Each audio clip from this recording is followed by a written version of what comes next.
स्य सर्वधर्मस्वरूपिणे अवतार वरिष्ठाय रामकृष्णाय ते नमः।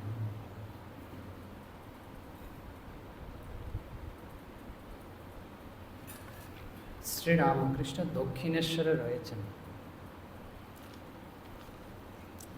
তো ভক্তরা রয়েছেন, ভগবত প্রসঙ্গ হচ্ছে। তো এদের মধ্যে হচ্ছে প্রিয়নাথ মুখুজ্জে আর হচ্ছে মহেন্দ্রনাথ মুখুজ্জে। ঠাকুর এদেরকে মুখুজ্জে ভাতৃ বলতেন, ভাতৃদ্বয়ের দুই ভাই, অর্থাৎ মুখার্জি, প্রিয়নাথ মুখার্জি আর হচ্ছে মহেন্দ্রনাথ মুখার্জি। ঠাকুর এদেরকে খুব ভালোবাসতেন। কেন? যে একজন হচ্ছে বড় ভাই ব্যবসা করতেন, তারপরে হচ্ছে ছোট ভাই ইঞ্জিনিয়ার ছিলেন।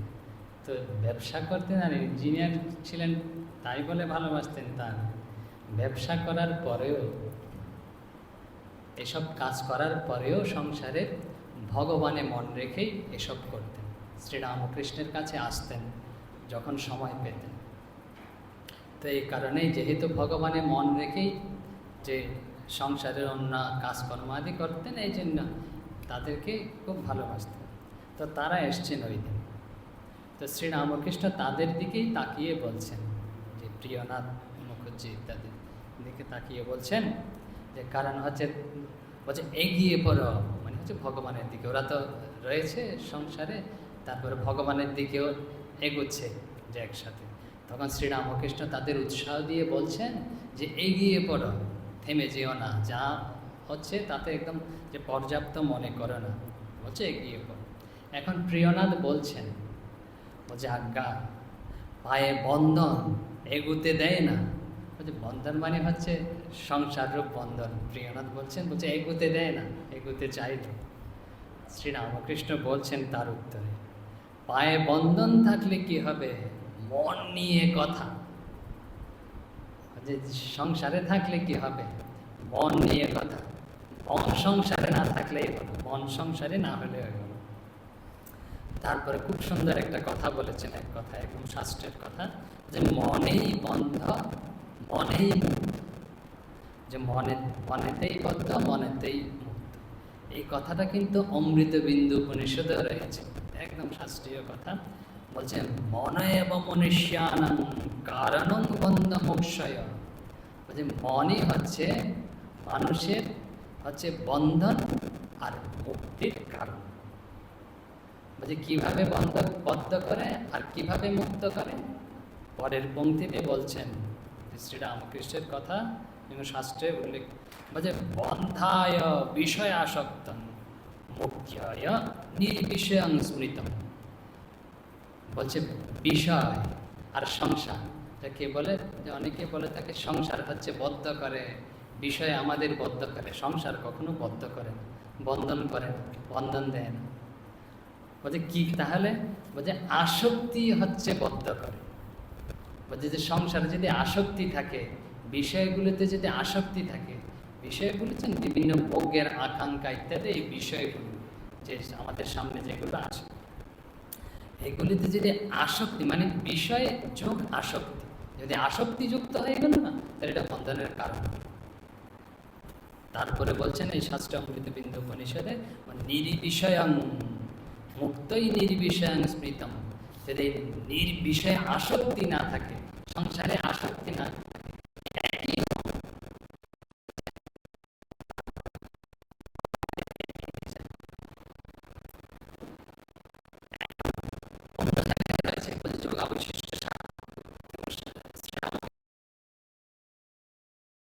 বলেছে যে বাংলা ভাষায়, গ্রাম্য ভাষায়, পদ্য ভাষায় আমাদের বোঝার জন্য এই কথাগুলো কোথায় কোথায় গভীর সব ইয়েতে সব রয়েছে, আমরা একটু উল্লেখ করছি। তারপরে হচ্ছে একটা উপমা দিয়ে শ্রীরামকৃষ্ণের কথায় আসবো। বলছে মনকৃতং কৃতং লোকে নশ্বরীর কৃতম কৃতম যোগা বৈশিষ্ট্য সারে রয়েছে। বলছে মনকৃতম, বলছে মন দ্বারা আমরা যা করি না, তাই হচ্ছে আসলে করা হয়। আর মন দ্বারা যদি করা না, শরীর দ্বারা যদি করা হয়, এটা করার মধ্যে পড়ে না। যেমন ধরুন আপনারা এসছেন এখানে, না, শরীর এখানে হেঁটে এসছে, তো কত দৃশ্য আপনারা দেখেছেন, কত কিছু সামনে পড়েছে, কিন্তু ওগুলো আপনার চোখের সামনে পড়েছে ঠিক আছে, কিন্তু চোখের সাথে মনের যোগ হয়নি, যে সামনে পড়েছে। তো এই জন্য ওটা হচ্ছে আমার মনের উপর ছাপ পড়েনি। যেই মন যুক্ত হয়ে যাবে সেই সাথে সাথে ওইটা হচ্ছে কর্ম হয়ে যাবে। এসছেন অনেক কিছু দেখে দিন তো, পূজনীয় ভজনানন্দ মানুষ আমাদের বলতো, আমাদের কীরকম জানো, এই যে আমাদের যে আমরা যে কখন যা দেখি অথবা যা শুনি, ধরুন যা দেখলাম, তো এটা তো একটা কী বলে ক্যামেরার মতো চোখটা না, যে ওখানের সাথে মন যুক্ত হয়ে যাবে না, দেখার সাথে সাথে যে ক্যামেরা যেমন ছবি উঠিয়ে নেয় না, সাথে সাথে উঠিয়ে নিয়েছে। আর যদি মন যুক্ত না হয়, ওই যে ক্যামেরাতে তো কি এরকম সুইচ টিপতে হয়, মানে টিপা হয় না, বুঝতে পেরেছেন? টিপা না হলে আর তো ছবি উঠবে না, মানে এটা বুঝতে পেরেছেন? তাহলে কোনো ঝামেলা নেই। এই যে শাস্ত্রের কথা শ্রীরামকৃষ্ণ একটু উপমা দেবে খুব সুন্দর, বলছেন এই জন্য বলছেন মনকৃতং কৃতং লোকে লোকে, সাধারণ মানুষ মনের যারা যা করে না তাই আসলে কর্ম হয়, করা হয়। আর যদি শরীর দ্বারা করে, এই যে এসছেন কত কিছু দেখেছেন কিন্তু মন যুক্ত ছিল না, এগুলো আপনার মনেই নেই, এটা কৃত হয় না। তারপরে পরের একটা পংক্তি আছে, এটা পরে বলছি, শ্রীরামকৃষ্ণের কথা। শ্রীরামকৃষ্ণ বলছিলেন, এই যে আমরা আসি প্রিয়নাথ বলেছিলেন যে আজ্ঞা পায়ে বন্ধন এগুতে দেয় না, আর শ্রীরামকৃষ্ণ তার উত্তরে বলেছিলেন যে পায়ে বন্ধন থাকলে কি হবে, মন নিয়েই কথা, আর হচ্ছে মনেই বদ্ধ মনেই মুক্ত।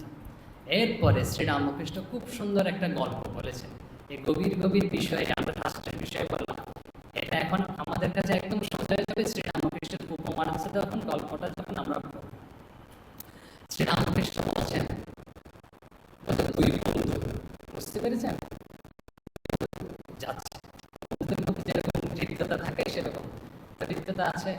বলছে যেতে যেতে বলছে এক জায়গায় না ভগবানের প্রসঙ্গ হচ্ছে, ভাগবত পাঠ, ভাগবত পাঠ শুনবে। তো বলে না, একজন ঢুকে পড়েছে, ভাগবত পাঠ শুনবে, তো এগুলো বক বক করবে আর শুনে যাবে, এটা একটা বিষয় হলো। চল গিয়ে আমোদ আহ্লাদ করবো, এরকম যায় না যে যুবকরা বলছে আমোদ আহ্লাদ করবো, যে এরকম দ্বিতীয় বন্ধু যেরকম বলেছে ঠিক অনুরূপ, যা তুই যা এখানে শুনলে শুন, আর হচ্ছে আমি তো ওখানে গিয়ে আমোদ আহ্লাদ করব।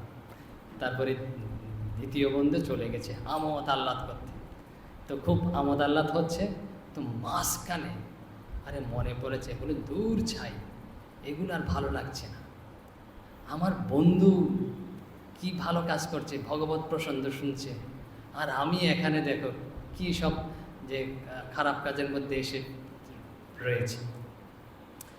আর ওই যে ভাগবত পাঠ শুনছিল না, তো জানেন শ্রীরামকৃষ্ণের গল্প, তো ও কি করছে ভাবছে, দূর চাই, আমার বন্ধুই ঠিক বলেছিল, আমি তো এখানে এসে একদম ফেসে গেছি, তো ওখানে যেতাম হয়তো ভালো হতো। ওই যে ভাগবত পাঠ শুনছে তার ওখানে আর মন নেই।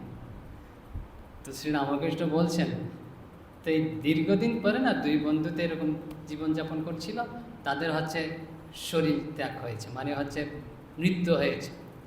তো মৃত্যুর পরে কীরকম ওই যে বন্ধু খারাপ জায়গায় গিয়েছিল, তো ওখানে তাকে তো নিতে এসছে কে, ওই যে বিষ্ণুদূত ভগবানের দূতেরা তাকে নিতে এসছে, আর যে ভাগবত পাঠ শুনছিল না তাকে যমদূতেরা নিতে এসছে। কীরকম বিরূপ দেখুন ব্যাপারটা। তো শ্রীরামকৃষ্ণ এই গল্পটা বলেছেন, দেখো ও যে মনেতেই যে সংসারে থাকলে যে সংসারী হয়ে যেতে হবে তা নয়, বদ্ধ হয়ে যাবে তা নয়, মনেতেই বদ্ধ মনেতেই মুক্ত। এই যে এই জন্য শাস্ত্র বলছেন মনকৃতং কৃতং লোকে নশ্বরীর কৃতং কৃতম, বলছে মনের দ্বারা যা করা হয়, ওই ভাগবত পাঠের ওখানে বসে আছে ভালো জায়গায়, কিন্তু মন হচ্ছে ওই খারাপ জায়গায়। আর কি দেখুন, ও হয়তো রয়েছে খারাপ জায়গায় কিন্তু মন হচ্ছে ভালো জায়গায়, তো ফল কিন্তু দেখুন কীরকম পার্থক্য হয়ে গেল ভালো জায়গায় থাকলে। ওই শাস্ত্রে আরেকটা উপমা দিয়েছে, এই উপমাটা শ্রীরামকৃষ্ণ অন্যান্য জায়গায় ব্যবহার করেছেন। বলছেন yenৈব আলঙ্গিত কান্তা তেনৈব আলঙ্গিত সুতা, বলছে একই মন দিয়ে, বলছে কাকে আলিঙ্গন করে, নিজের কন্যাকে আলিঙ্গন করে, একই মন দেখুন, কিন্তু ভাব আলাদা। আর হচ্ছে আর এই মন দিয়েই স্ত্রীকে আলিঙ্গন করে, কিন্তু ভাব আলাদা, মনের ভাব। বলছে দেখুন আমরা একই কাজ করি ঠিক আছে, বাইরে থেকে দেখা যাচ্ছে একই কাজ, কিন্তু ভিতরের ভাব আলাদা। তো এরকম মানুষের না বাইরে দেখে আমরা যদি সিদ্ধান্ত করি যে মানুষ খারাপ বা এই মানুষ ভালো, তাহলে কিন্তু যথার্থ হবে না। এই শ্রীরামকৃষ্ণের উপমা, শাস্ত্রের কথা তো এরকম রয়েছে। এখন শ্রীরামকৃষ্ণ এই বিষয়ে বলছেন, আরও বলছে যেমন ভাব তেমনি লাভ। বলছে মূল সে প্রত্যয়। বলছে যেমন ভাব না তেমন লাভ, মনের ভাব যেরকম থাকবে সেরকমই তুমি লাভ করবে। আরও বলছে মূল সেই প্রত্যয়। প্রত্যয় মানে কি? প্রত্যয় মানে হচ্ছে বিশ্বাস, নিশ্চয় জ্ঞান, দৃঢ়তা। বুঝতে পেরেছেন? যদি মনের মধ্যে এরকম নিশ্চিত বিশ্বাস থাকে, নিশ্চিত দৃঢ়তা থাকে, তাহলে হচ্ছে বাইরের শরীরের যে কর্মগুলো না, আমার মনে মনে বিশ্বাস আছে, মনে মনে ভগবানের মন আছে দৃঢ়ভাবে, তখন বাইরের কর্মগুলো দ্বারা আমার সংস্কার তৈরি হবে না, আমাকে প্রভাবিত করতে পারবে না। শ্রীরামকৃষ্ণ এরপর আরও বলছেন, যে তোমাকে বললে তুমি শুনবে। ও মায়ের কথা। এরপরে অন্য জায়গায় এই বিষয়ে কথা বলেছেন, আমরা এই কথাটা আপনাদের বলতে চাই। মায়ের সাথে কথা বলছেন, যে কীরকম মা হচ্ছে জানেন তো? মা মানে হচ্ছে ভবতারিণী, আমরা যাকে ভগবতী বলি, ভগবান বলি, ঈশ্বর বলি। শ্রীরামকৃষ্ণ তাকে মা বলতেন। তো শ্রীরামকৃষ্ণ এই ভগবানের সাথে, ঈশ্বরের সাথে কথা বলছেন। বলছে কীরকম আমরা ভগবানের সাথে প্রার্থনা করি ভগবানের কাছে, এটা করো, এটা দাও, বা এরকম আমি পারছি না, যার যেরকম মনের ভাব। তখন শ্রীরামকৃষ্ণ তার সাথে কথা বলছেন, ঈশ্বরীর সাথে। বলছে তোমাকে বললেই তুমি শুনবে, আর ভিতরটা ব্যাকুল হলে তুমি শুনবে না। বলছে তা কখনো হতে পারে? বলছে তোমাকে সবসময় মুখ ফুটে বলতে হবে, তা বলে তুমি আমার কথা শুনবে, আর না বললে তুমি শুনবে না। তুমি কি ভিতরে দেখতে পাও না, অনুভব করতে পারো না? ভগবানকে অন্তর্যামী বলা হয়, জানেন তো? তিনি অন্তরে জানেন বলে অন্তরের সব কিছু ভিতরের ভাব, সেই জন্যই তাকে অন্তর্যামী বলা হয়। এখন একটা উদাহরণ দিই, দেখুন। বলছে শ্রীরামকৃষ্ণ বলছেন মুখে বললেই তুমি শুনবে, যে ভিতরের আমার ভাবটা বুঝতে পারছো না? আমরা যারা আছি, যে রামকৃষ্ণ যে ভক্ত গোষ্ঠী, তো তারা প্রায় দিন মানে হচ্ছে প্রতিদিন কী করি? খণ্ডন ভব বন্দন করি তো না? খণ্ডন ভব বন্দন অর্থ জানেন তো সবাই মোটামুটি। বলছে আমার ভববন্ধন খণ্ডন করো, এই দুঃখময় যে ইয়ের সাথে, যে ভবের সাথে হওয়া জন্ম মৃত্যুর এই বন্ধনটা কেটে দাও, আর যাতে জন্মাতে না হয়, আর যেন ভবতে আসতে না হয়। দেখুন মুখে আবৃত্তি করি, তো মুখে আবৃত্তি করলেই কিন্তু ভববন্ধন খণ্ডন হয়ে যাবে না। কতজন আবৃত্তি করছে? হাজার হাজার, লক্ষ লক্ষ না? ওই মনটাও এরকম চাইতে হবে, যে ব্যাকুলভাবে খণ্ডন ভব বন্ধন, মনের অবস্থা এরকম হতে হবে, তখনই ভববন্ধন খণ্ডন হয়ে যাবে। তো শ্রীরামকৃষ্ণের কথা অনুযায়ী, যুক্তি অনুযায়ী মন থাকতে হবে। মন যদি যুক্ত না থাকে না ওই প্রার্থনার সাথে, তাহলে কিন্তু ওই প্রার্থনা ঠিক হবে না। আমরা কত ধরনের প্রার্থনা করি, কিন্তু বলে যে আমার প্রার্থনা ভগবান পূরণ করছেন না। আরে তুমি ব্যাকুলভাবে ঠিকভাবে যদি অন্তর দিয়ে প্রার্থনা করো না, অবশ্যই পূরণ হবে। এরম কখনো হতে পারে না যে সব প্রার্থনা, ভগবানের কাছে প্রার্থনা পূরণ হয় না। একটু যুক্তি সহকারে বলি, কেউ যদি যুক্তি চান, যে আমরা ভগবানের কাছে প্রার্থনা করি, ব্যাকুলভাবে করলে, মন দিয়ে করলে পূরণ হবে, আর মন না দিয়ে করলে পূরণ হয় না। কিভাবে হয় না? আমরা যখন কোনো একটা জিনিস গভীরভাবে অনুভব করি, গভীরভাবে চাই, তা কী হয় জানেন? ওই মুহূর্তের জন্য আমাদের মনটা শুদ্ধ হয়ে যায়, মনে অন্য কোনো চিন্তা থাকে না। তো যখন ভগবানের কাছে আমি প্রার্থনা করছি, ঈশ্বরের কাছে যদি ব্যাকুলভাবে মন দিয়ে করি না, তাহলে মন অন্য চিন্তা না থাকাতে মন তখন শুদ্ধ। আর যদি মনে অন্য চিন্তা থাকে তাহলে মন অশুদ্ধ। বুঝতে পেরেছেন তো? তেলে আর জলে কখনো মিশে না, কিন্তু এটা যদি শুদ্ধ জল হয়, জলে আর জলে কিন্তু মিশে যাবে। বুঝতে পেরেছেন? মন যখন শুদ্ধ হয়, তাহলে শুদ্ধ মনের সাথে মিশে যাবে। তো শুদ্ধ, আমরা প্রথমেই বলেছিলাম অন্য ক্ষেত্রে, আমাদের বলছি না মন, আমাদের মনটা আসলে আমার মন, তোমার মন, পৃথক মন নয়। একটা হচ্ছে সমষ্টি মন, ঈশ্বরীয় মন, যেটাকে বলা হয় হিরণ্যগর্ভের মন। ওই যখন শুদ্ধ, ঈশ্বরের মনটা হচ্ছে শুদ্ধ মন, জগতে সব জায়গায় রয়েছে, আপনার সাথে আমাদের সাথে একটা সংযোগ রয়েছে। যখন শুদ্ধ মন হয় না, ওই ঈশ্বরীয় মনের সাথে সংযুক্ত হয়ে যায়, সমষ্টি মনের সাথে সংযুক্ত হয়ে যায়। বুঝতে পেরেছেন? ওই মনের সাথে তারা যায়। তাহলে আমার মনটা ঈশ্বরের মন হয়ে গেল। বুঝতে পারছেন কীভাবে সংযোগ হয়? তো আমার মনটা যখন ওখানের সাথে মিশে গেল, তখন আমি যেটা বলবো ওইটা তো হতেই হবে না। বুঝতে পেরেছেন কীভাবে আমাদের প্রার্থনাগুলো ঠিকভাবে হয় আর কিভাবে হয় না? মন অশুদ্ধ থাকলে ওই ঈশ্বরীয় মনের সাথে একীভূত হয় না। আর যখন মন শুদ্ধ হয়ে যায়, তখন ওই ঈশ্বরীয় মনের সাথে একীভূত হয়ে ওই প্রার্থনাটাই ফলপ্রসূ হয়ে যায়, আমাদের চাওয়াটাই ফলপ্রসূ হয়ে যায়। তো এই জন্য বলছে তোমাকে বললেই তুমি শুনবে। আমার মনের ভিতরটা বুঝতে পারছো না? মনের ভিতর যেটা উঠবে এটাই হবে। শ্রীরামকৃষ্ণ এখন বলছেন ভগবান মন দেখেন, কে কি কাজে আছে, কে কোথায় পড়ে আছে তা দেখেন না। তিনি বলছেন ভাবগ্রাহী জনার্দন।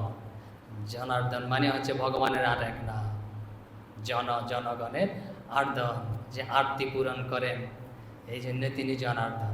তো তিনি হচ্ছে ভাবগ্রাহী, ভাবটাই গ্রহণ করেন। বুঝতে পেরেছেন? ভাবটাই গ্রহণ করেন। শ্রীরামকৃষ্ণ বলছেন যার ঠিক মন তার ঠিক করণ, তার ঠিক লাভ। যে যার ঠিক মন তার ঠিক করণ। করণ মানে হচ্ছে যার দ্বারা করা হয়। বুঝতে পেরেছেন? করণ কারক জানেন তো? করণ মানে হচ্ছে যার দ্বারা করা হয়। আমরা কলম দিয়ে লিখি, চোখ দিয়ে দেখি, তো মন দিয়ে করি। বুঝতে পেরেছেন? এই যে বলছে যার ঠিক মন তার দিয়েই কিন্তু করা হবে। বলছে তার ঠিক করণ, বলছে তার ঠিক লাভ হবে, মন দিয়েই লাভ করো। আরেকটা গল্প বলি, কখনো হয়তো বলেছিলাম। শ্রীরামকৃষ্ণ বলছেন যেরকম ভেতরের ভাব সেরকমই লাভ হবে। আপনারা শুনেছেন হয়তো। তো এক হচ্ছে বারাঙ্গনা ছিলেন। বুঝতে পেরেছেন? বারাঙ্গনা বুঝতে পেরেছেন? বারাঙ্গনা ছিলেন।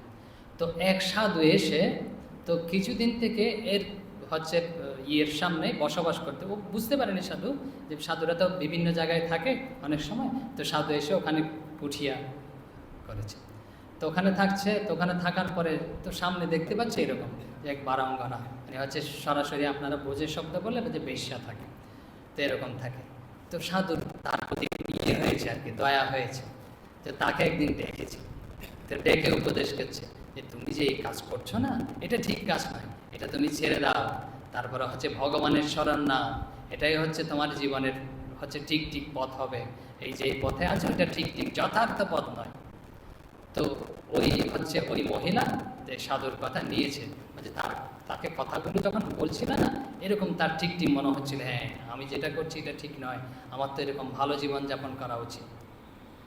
তো শুনে চলে গেছে। কিন্তু অনেক সময় হয় না, ইচ্ছা থাকলেও পারা যায় না।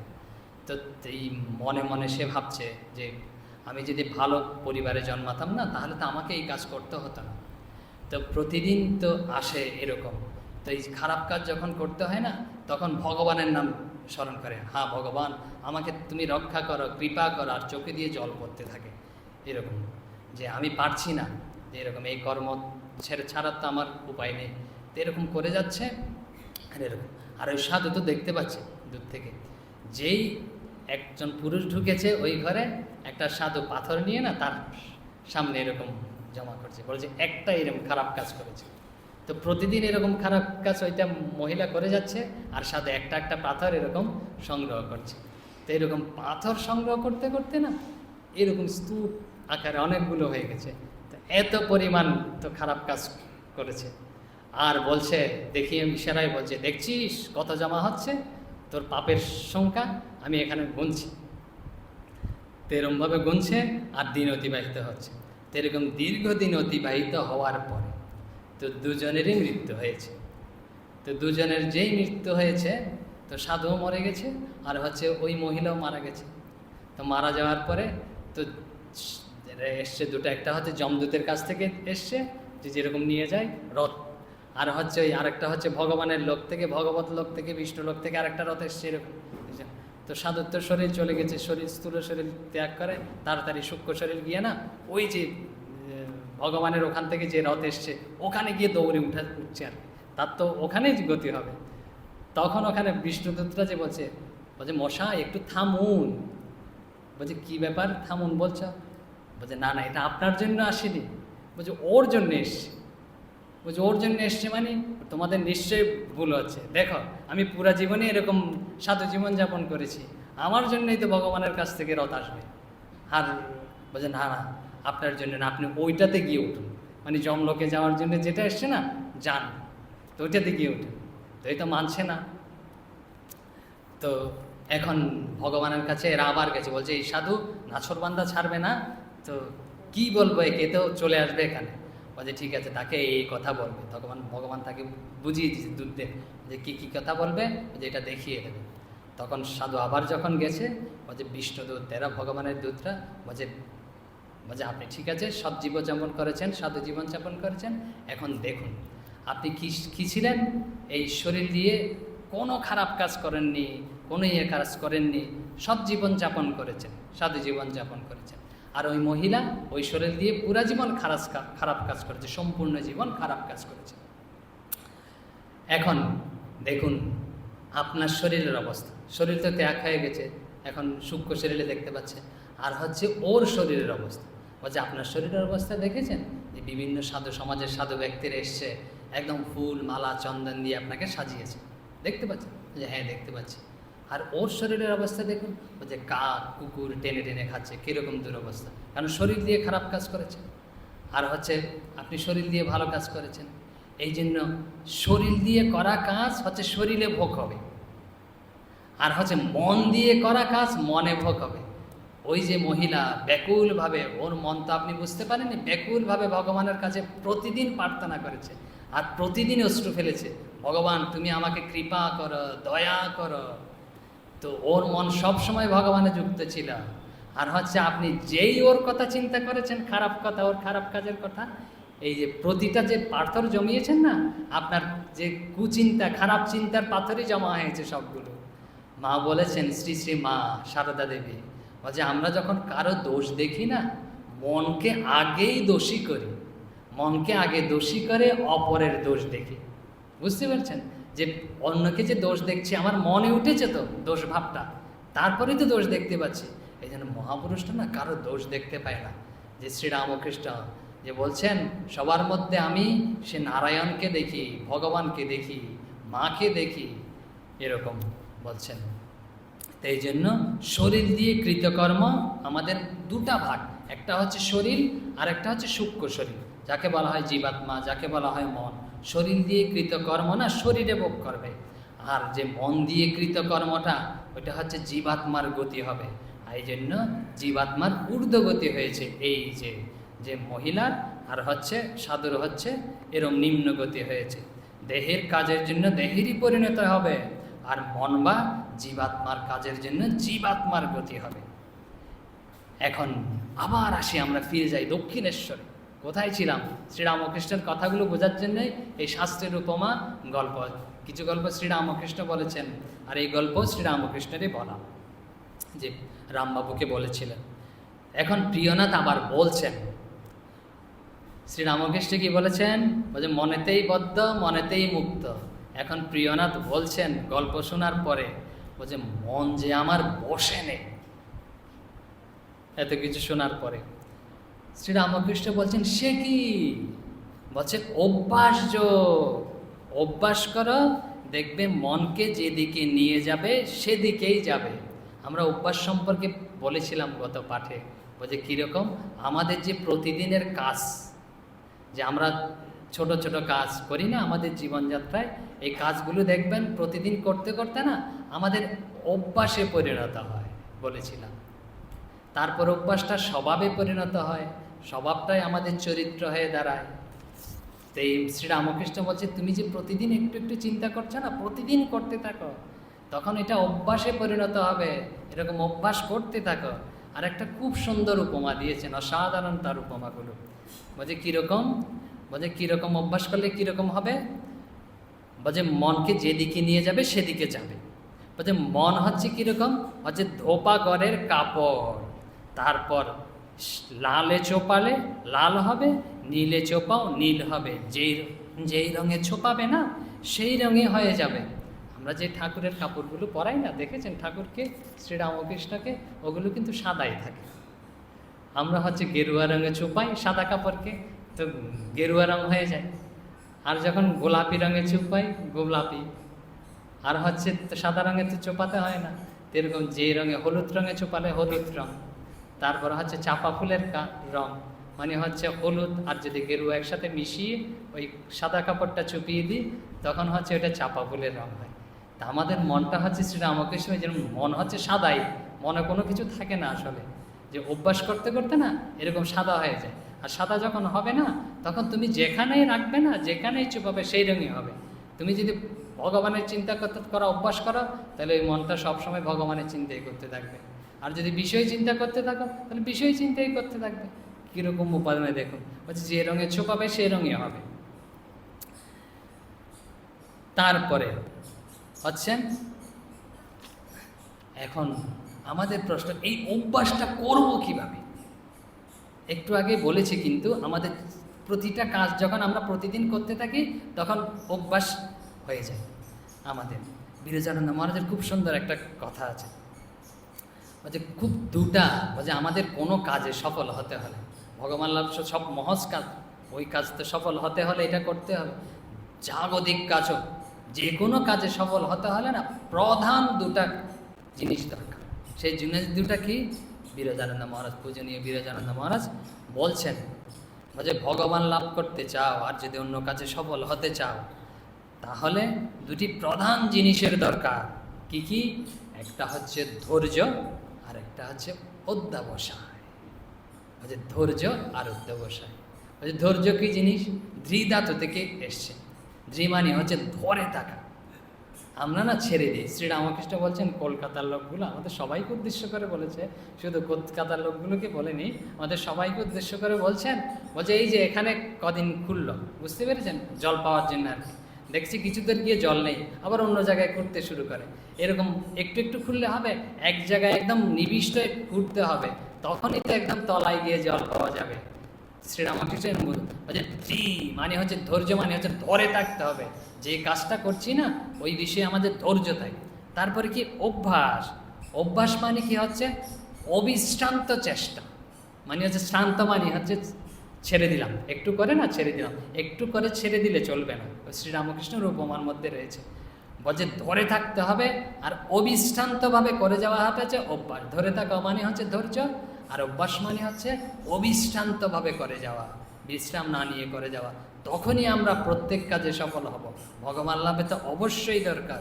এই শ্রীরামকৃষ্ণ বলছিলেন যে অভ্যাস দরকার, প্রথমে অভ্যাসের মাধ্যমে হয়, যে এই অভ্যাস এখানেও রয়েছে। হচ্ছে ধরে থাকা আর হচ্ছে অধ্যবসায়, এই দুটাই অভ্যাসের মধ্যে দেখতে হবে।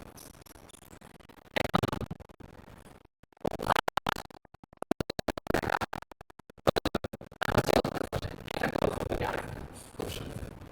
তো এক সাধুর আশ্রম রয়েছে, বুঝতে পারছেন, খুব সুন্দর পরিপাটি সাধুর আশ্রম। তো সাধুর আশ্রমে কেউ কেউ যায় আর কি জন্য যায়? আচ্ছা, কেউ দর্শন করতে যায়, সাধু মহাত্মাদের দেখতে যায়। আর কেউ কেউ কি জন্য যায়? আর কেউ কেউ হচ্ছে জীবনে ভগবান লাভ করার জন্য যায়, যে মহাত্মা রয়েছে। তো এক যুবক ওই আশ্রমে গেছে। আশ্রম কীরকম? যে গঙ্গার ধারে হচ্ছে সেই ভগবতীর তীরে, খুব সুন্দর পরিপাটি আশ্রম। যে রাস্তা দিয়ে যায় না আশ্রমে, খুব দীর্ঘ রাস্তা নয়, খুব ছোট রাস্তা। ওই রাস্তাতে পাশে সব ফুলের গাছ ছোট ছোট সব রোপণ করা হয়েছে, খুব সুন্দর। আশ্রমের ভিতরেও ফুলের গাছ রয়েছে, এরকম পাশে সব ফুলের চারা রয়েছে, যে উদ্মুখ উঠবে, ফুল দেবে। শীতকালীন যে ফুলগুলো রয়েছে, গাঁদা, গোলাপ ইত্যাদি সব ফুলের গাছ রয়েছে। এরকম এক যুবক গেছে, বলছে আমি এরকম যে ভগবান লাভ করতে চাই, আমি এরকম ধ্যান করতে চাই, গভীর ধ্যান, তা আমাকে উপদেশ করুন, আমাকে শিক্ষা দিন। যে গিয়ে ওই প্রবীণ সাধুকে বলছে। তখন প্রবীণ সাধু বলছেন, যিনি গুরু সবাইকে উপদেশ করে থাকেন, ঠিক আছে। বলছে ওই দুটো কলসি দেখতে পাচ্ছ? বলছে হ্যাঁ দেখতে পাচ্ছি। বলছে পিতলের কলসি। বলছে প্রতিদিন ওই দুটো মাজতে হবে, পরিষ্কার করতে হবে, আর ওই কলসি করে হচ্ছে ওই গঙ্গা, কাছেই গঙ্গা, গঙ্গা থেকে জল নিয়ে আসতে হবে, যেখানে ঠাকুর সেবার জন্য, তারপর হচ্ছে সাধুদের সেবার জন্য নিয়ে আসতে হবে। তো তারপরে বলছে ওইটা করতে থাকো, তারপর দেখা যাবে। তো ওই কলসি দুটো দিয়েছে, একটা বাঁশ রয়েছে, বাঁশে করে ওই জল আনে। আর কলসি না দীর্ঘদিন ধরে ব্যবহার হচ্ছে, এর আগে অন্য কেউ ব্যবহার করেছে। তো মাঝখানে মাঝখানে ছিদ্র হয়ে গেছে, অনেকগুলো ছিদ্র রয়েছে, পুরনো জিনিস ছিদ্র হয়ে গেলে কিন্তু চকচক করছে। তো পিতলের জিনিস তো মাজলে চকচক করে। তো সে প্রতিদিন ওই কলসিতে করে, ছিদ্র কলসিতে করে জল আনছে। গুরুদেবকে বলেছে ভালো কলসি পাওয়া যাবে, বলছে না আমাদের কাছে ভালো টালো নেই, এরকম যে এরকম কলসিতে করে জল আনতে হবে। তো এরকম কলসিতে করে জল আনছে, যা অবশিষ্ট থাকে আনার পরে তা হচ্ছে ঠাকুর সেবায় লাগে, আর হচ্ছে অর্ধেকেরও বেশি পড়ে যায় এদিকে, আর গুরু সেবায় লাগে। তো এরকম দিনের পর দিন করে যাচ্ছে। তো কতদিন করা যায়? একটু আগে বলেছিল বিরাজানন্দ মহারাজ ধৈর্য দরকার, আর হচ্ছে অধ্যাবসায় দরকার। ধৈর্যের তো একটা সীমা আছে আমাদের। এরকম ফুটো কলসি দিতে হয়, ছিদ্র কলসি। ভালো কলসিতে জল আনলে তো আমি একটা কিছু করছি, সব জল তো পরে যাচ্ছে অর্ধেক জল, তো কত তার ধৈর্য ধরা যায়? আর এই দীর্ঘদিন অধ্যাবসায় ধরে কত করা যায়? আর গুরুদেব কিছু বলছে না, দিনের পর দিন আমি করে যাচ্ছি। তো একদিন এরকম দীর্ঘদিন করার পরে গুরুকে বলছে মশাই আমি এসব পারবো না। বলছে কেন পারবে না? বলছে দেখুন আপনি জল আনতে দিয়েছেন ছিদ্র কলসি, তো একটু জল থাকছে না। আর কি বলছে ছিদ্র, আমি যে কাজ করছি না, তো কাজের তো একটা ফল দরকার। ছিদ্র কলসিতে জল আনলে তো আমার কোনো লাভ হচ্ছে না, ফল হচ্ছে না। আমরা চাই না এরকম যে ইমিডিয়েট ফল চাই। এরকম আমি কিছু করছি, কিছু একটা হয়ে গেলাম, আমার দ্বারা এরকম কৃত হয়েছে, তো এর দ্বারা তো আমার কিছু হচ্ছে বলে তো মনে হচ্ছে না। আর তো আপনি বলেছেন যে জগতের কল্যাণ, তারপরে হচ্ছে নিজের মুক্তি, এরকম ভাব আপনি দিয়েছেন। তো নিজের মুক্তির তো আমি আশাই দেখতে পাচ্ছি না, আর ছিদ্র কলসিতে জল এনে কী আর কল্যাণ হবে? অর্ধেক জলে পড়ে যাচ্ছে। আর তো ঠাকুর সেবায়ও লাগছে না, আপনাদের সেবায়ও লাগছে না। বলছে তাই নাকি? তুমি কিভাবে বুঝলে এটা কোনো কাজে আসছে না, কোনো কাজে লাগছে না? বলছে জল পরে গেলে আর কি কোনো কাজে আসে? অর্ধেক ব্যয় হচ্ছে। বলছে তোমাকে দেখাবো যে তুমি কি কাজ করেছো। বলছে তুমি যে রাস্তা দিয়ে হেঁটে এসছো না, সামনে দিয়ে গিয়ে তাকিয়ে দেখো। বলছে রাস্তা দিয়ে কী দেখবো? বলছে তুমি যখন প্রথম দিন ঢুকেছিলে, হ্যাঁ প্রথম দিন ঢুকেছিলে, রাস্তাটা কীরকম ছিল? বলছে রাস্তাটা ছিল হয়তো এরকম ছোটো ছোটো গাছের চারা ছিল, এরকম ছিল, আমি এরকম দেখে এসেছি। এখন ভালো করে তাকিয়ে দেখো গাছগুলি কত বড় বড় হয়েছে, ফুল ফুটে সব একদম সবুজ লাল হলুদ হয়েছে, গাঁদা ফুল এত বড় বড় ফুটেছে, গোলাপ সাদ ফুটেছে। দেখতে পাচ্ছি। কীভাবে ফুটেছে জানো? তুমি তো জল নিয়ে আসছে না, ওই জল ওই গাছে পড়েছে,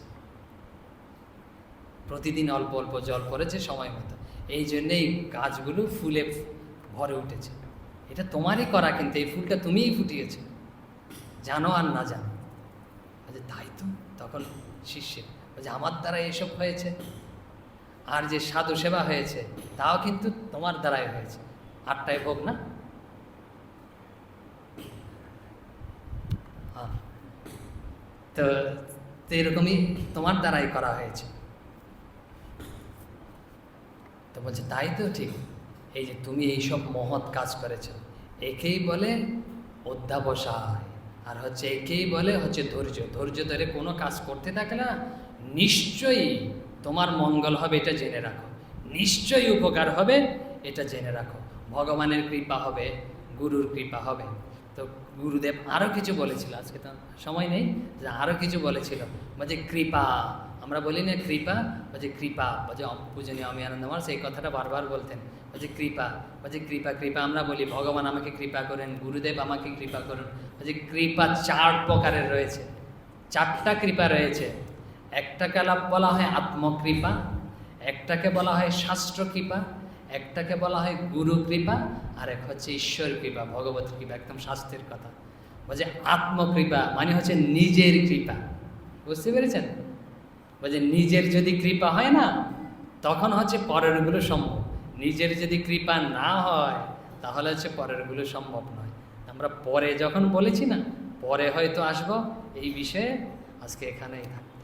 ওম শান্তি শান্তি শান্তি, হরি ওম তৎসৎ।